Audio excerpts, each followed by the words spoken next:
Bonjour, இது Bon Tamil. Nous sommes le 16 février 2024.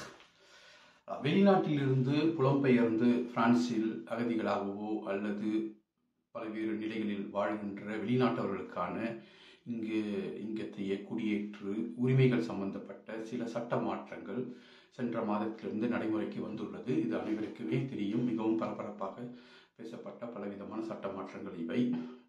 2-3 மாதங்களாக நாடாளுமன்றத்தில் விவாதிக்கப்பட்டு பிறகு சென்ற மாதம், அதாவது ஜான்வியே 25 ஜான்வியே கான்செயில் கான்ஸ்டிடியூஷனல் என்கின்ற அரசியல் அமைப்பு குழுவால் விவாதிக்கப்பட்டு விசாரணைக்கு எடுத்துக்கப்பட்டு அதிலே பல சட்டங்கள் நிராகரிக்கப்பட்டு சில சட்டங்கள் ஏற்றுக்கொள்ளப்பட்டும் இருக்கின்றன.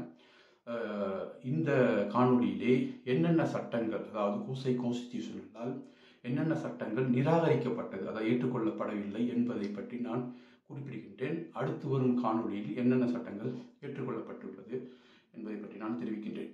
முதலாவதாக la condition d'accès à la nationalité française pour les enfants nés en France pour les parents étrangers. அதாவது பிரான்சிலே பிறந்த, அதாவது வெளிநாட்டு பெற்றோர்களுக்கு பிறந்த பிள்ளைகளுக்கான பிரெஞ்சு நாட்டு உரிமை கொடுப்பது பற்றிய சட்டம். அனைவருக்குமே தெரியும், இங்கே பிரான்சிலே பிறந்த பிள்ளைகளுக்கு அவருடைய தாய் தந்தை வெளிநாட்டவர்களாக இருந்தாலும் இந்த மண்ணிலே பிறந்த காரணத்தினால் droit au sol என்ற அடிப்படையிலே அவர்கள் 13 வயதிற்கு பிறகு இங்கே நேஷனாலிட்டி ஃப்ரான்சேஸுக்கு அவர்கள் டிமாண்ட் கேட்கலாம். அதாவது பெற்றோர்கள் கேட்கலாம் பிள்ளைகளுக்காக, அல்லது அந்த பிள்ளையை தன்னுடைய 16 வயதுக்கு பிறகு நேஷனாலிட்டி ஃப்ரான்சேஸ் கேட்கலாம். இது droit au sol சொல்வார்கள். இதை நிராகரிக்க முடியாது, அரசாங்கம் இதை நிராகரிக்க முடியாது. ஆனால் அரசாங்கம், அதாவது நாடாளுமன்றத்தில் இயற்றப்பட்ட ஒரு சட்டத்தில் இதை ரத்து செய்வதற்காக செய்ய வேண்டும் என்ற ஒரு சட்ட மாற்றத்தை கொண்டு வந்து அது பாராளுமன்றத்திலே இயற்றப்பட்டு கான்செயில் கான்ஸ்டிடியூஷனுக்கு அரசியலமைப்பு சட்டத்திற்கு குழுக்கு அனுப்பப்பட்டது. அந்த அரசியலமைப்பு குழு இந்த சட்டத்தை நிராகரித்து விட்டது. ஆகவே இப்போது வழக்கம் போல் இருக்கின்ற சட்டத்தின் அடிப்படையிலே, அதாவது பிரான்சிலே பிறந்த வெளிநாட்டவர்களுக்கு பிறந்த பிள்ளைகள் தங்களுடைய பெற்றோர்கள் மூலமாக 13 வயசில் நேஷனாலிட்டி ஃப்ரான்சேஸுக்கு அவர்கள் விண்ணப்பிக்கலாம், அல்லது அவர்களாகவே 16 வயசுக்கு பிறகு விண்ணப்பிக்கலாம். இது மிக ஒரு முக்கியமான சட்டம். இந்த சட்டத்தில் எந்த ஒரு மாற்றமும் இல்லை. அடுத்ததாக இரண்டாவது சட்டம், இந்த ரெக்ரூட்மெண்ட் ஃபேமிலியால், அதாவது சொந்த நாட்டிலே திருமணம் செய்துவிட்டு கணவனையோ அல்லது மனைவியோ பிரான்சுக்கு அழைத்து வருவதற்கு இங்கே வர வைப்பதற்கு அந்த ப்ரொசீஜர், அந்த நடைமுறைக்கு ரெக்ரூட்மெண்ட் ஃபேமிலியால் என்று சொல்வார்கள். இந்த ரெக்ரூட்மெண்ட் ஃபேமிலியால் தற்போது செய்வதாக இருந்தால், இதுவரையில் பிரான்சிலே இந்த வதிவிட அட்டை, அதாவது வேலை செய்கின்ற உரிமையோடு இருக்கின்ற வதிவிட அட்டை titre de séjour pour travailler avec l'autorisation de travail, அந்த நிலையில் இருக்கின்ற அந்த வதிவிட அட்டை பெற்று 18 மாதத்திற்கு பிறகே இந்த ரெக்ரூட்மெண்ட் ஃபேமிலியாலுக்கான அந்த டொசியேவை நாம் சமர்ப்பிக்க முடியும். ஆகவே 18 மாதங்கள் காத்திருக்க வேண்டும். திருமணம் செய்து கொள்ளலாம். அந்த 18 மாதத்திற்குள் ஊரிலே சென்று நாட்டிலே சென்று திருமணம் செய்து கொள்ளலாம். ஆனால் மனைவியோ கணவனையோ வரவைப்பதாக இருந்தால் 18 மாதத்திற்கு பிறகுதான், அதாவது இந்த titre de séjour எடுத்து, முதல் titre de séjour எடுத்து 18 மாதத்திற்கு பிறகுதான் செய்யலாம். அதை இந்த புது சட்ட வரைவில் 24 மாதங்களாக மாற்றுவதாக செய்திருந்தார்கள். இந்த மாற்றத்தையும், அந்த 24 மாதத்திற்கு மாற்றுகின்ற அந்த சட்டத்தையும் கான்செயில் கான்ஸ்டிடியூஷனல் ஏற்றுக்கொள்ளவில்லை. அதை அவர் நிராகரித்து விட்டார்கள். எனவே இந்த ரெக்ரூட்மெண்ட் ஃபேமிலியால் செய்பவர்கள் அவர்களுக்கு முதல் வேலை செய்வதற்கான அனுமதியோடு கொடுக்கப்படும் titre de séjour கிடைத்து 18 மாதத்திற்கு பிறகு அவர்கள் எந்த ஒரு தடங்களும் இல்லாமல் செய்யலாம்.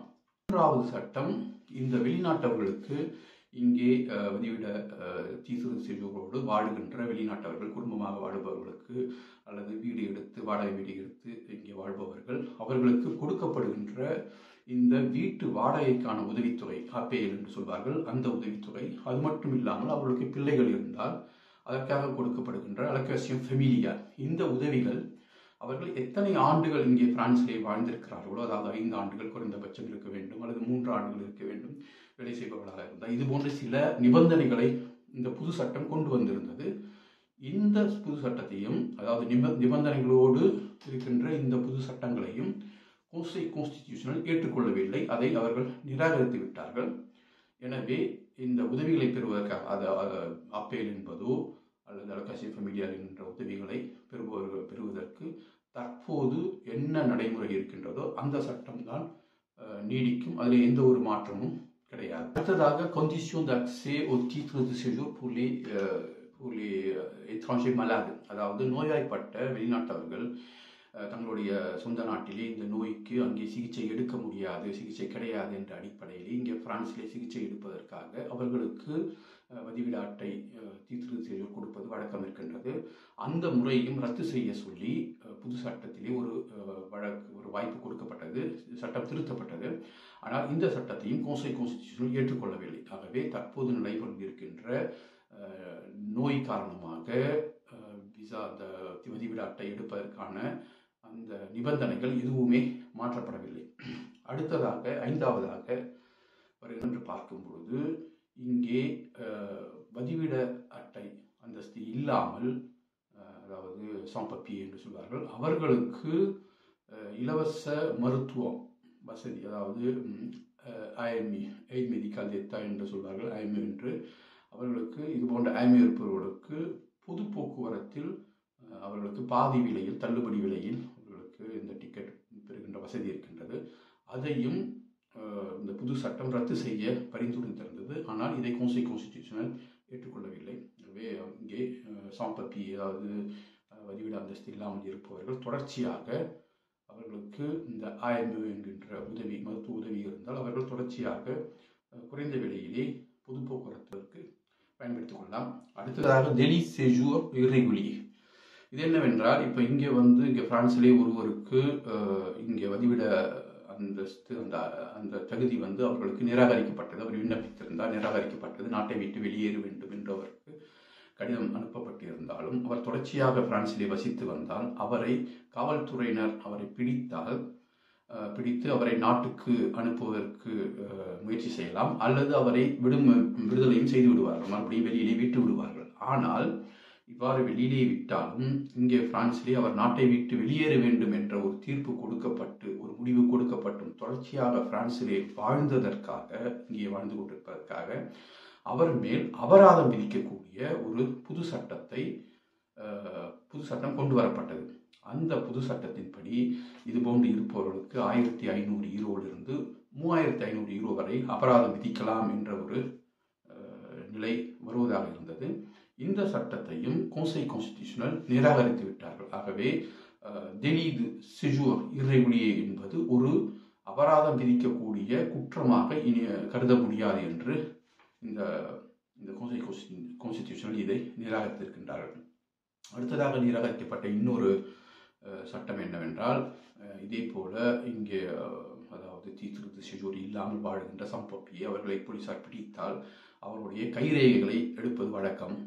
ஆனால் இந்த கைரேகை எடுக்கும்போது கட்டாயமாக இந்த சம்பந்தப்பட்டவருடைய அனுமதியோடு தான் கைரேகைகளை எடுக்க வேண்டும் என்ற ஒரு நிலை முன்பு இருந்தது. அதாவது அறிவிக்க வேண்டும், அவர் ஒத்துக்கொண்டால் மட்டும்தான் கைரேகையை எடுக்கலாம். ஆனால் இந்த புது சட்டத்தில் இல்லை, அவருடைய அனுமதி தேவையில்லை, போலீசார் கட்டாயப்படுத்தி அவருடைய கைரேகையை எடுக்கலாம் என்ற ஒரு முறை கொண்டு வரப்பட்டது. அந்த முறையும் இந்த conseil constitutionnel ஏற்றுக்கொள்ளவில்லை. அந்த சட்டத்தையும் அவர்கள் நிராகரித்து விட்டார்கள். அடுத்ததாக இங்கே பிரான்சிலே படிப்பதற்காக வருகின்ற பிரான்சினுடைய காலை நாடுகளான ஆப்பிரிக்காவில் இருக்கின்ற பெரும்பாலான நாடுகள் அங்கே இருந்து இங்கே பிரான்சுக்கு படிப்பதற்காக, மேற்படிப்புக்காக வருகின்ற மாணவர்களில் பெரும்பாலானவர்கள் இங்கே வேலை கிடைத்து இங்கே தங்கிவிடுகிறார்கள். ஆனால் ஒரு குறிப்பிட்ட ஒரு சிறுபான்மையான ஆட்கள் இங்கே வேலை கிடைக்காமல் அல்லது இங்கே வர வேண்டும் என்ற எண்ணத்தோடு படிப்பதற்கான ஸ்டூடெண்ட் அந்த எத்துடியான் விசாவை பயன்படுத்தி கொண்டு இங்கே அவர்கள் பாடசாலைக்கு செல்லாமலே ஏதாவது ஒரு வேலையை செய்து கொண்டு இருக்கிறார்கள். அவர்களை பிடித்து திரும்ப அனுப்புவதற்காக ஒரு தொகை, அதாவது இங்கே வரும்பொழுதே அந்த மாணவர்கள் இங்கே வரும்போதே அவர்களுக்கு caution étudiante என்று ஒரு குறிப்பிட்ட தொகை, பெரிய தொகை கிடையாது, 10 to 20 யூரோக்கள் ஒவ்வொரு மாணவரும் கூடுதலாக இங்கே வரும்போது படிப்பதற்காக வரும்போது கட்ட வேண்டும். இது ஒரு அஷூரன்ஸ் போல இந்த தொகை ஏனென்றால் பிரான்சுக்கு ஒவ்வொரு ஆண்டும் கிட்டத்தட்ட 1,00,000க்கு மேலான மாணவர்கள் படிக்க வருகிறார்கள். அவர்களிடம் இந்த தொகையை பெற்று பிறகு திரும்ப செல்லாமல் இங்கே எந்த ஒரு வசிக்கின்ற அனுமதியும் இல்லாமல் வாழ்கின்ற இந்த படிப்பதற்காக வந்த மாணவர்களை திரும்ப அவர்களுடைய சொந்த நாட்டுக்கு அனுப்புவதற்கு இந்த தொகையை பயன்படுத்தி கொள்ளலாம் என்ற ஒரு அடிப்படையில் புதிதாக இந்த கொஸ்டின், அதாவது ஒரு தொகை கட்ட வேண்டும் என்ற ஒரு முறை கொண்டு வரப்பட்டது, புது சட்டம் கொண்டு வரப்பட்டது. இதையும் conseil constitutionnel ஏற்றுக்கொள்ளவில்லை. நான் சொன்ன இந்த சட்டங்கள் தான் conseil constitutionnel-ஆல் நிராகரிக்கப்பட்ட, ஏற்றுக்கொள்ளப்படாத, நடைமுறைக்கு வராத சட்டங்கள். இவற்றை நீங்கள் கவனத்திலே கொள்ளுங்கள். அடுத்த காணொளியில் என்னென்ன சட்டங்கள் நடைமுறைக்கு கொண்டு வரப்பட்டுள்ளது என்பதை நான் கூறுகின்றேன். நன்றி. மெர்சி.